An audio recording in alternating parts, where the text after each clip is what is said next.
वफाकी वज़ीर इत्तलात मरियम औरंगज़ेब ने 8 अगस्त को कौमी असम्बली तहलील करने की खबरों की तरदीद कर दी।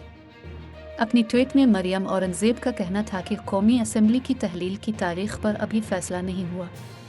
उन्होंने कहा कि पाकिस्तान डेमोक्रेटिक मूवमेंट (PDM) और इत्तेहादी जमातों की मशावरत से तारीख का फैसला होगा। उनका कहना था कि कौमी असम्बली की तहलील की तारीख के फैसले का बाज़ाब्ता ऐलान किया जाएगा।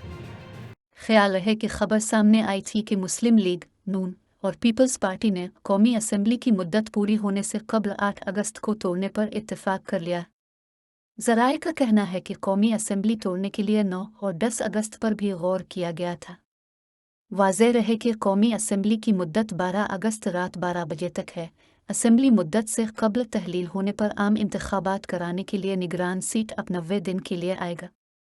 13 जुलाई को कौम से खिताब में वज़ीर आज़म शहबाज शरीफ ने अगस्त 2023 में मामलात निगरान हुकूमत के हवाले करने का ऐलान किया था।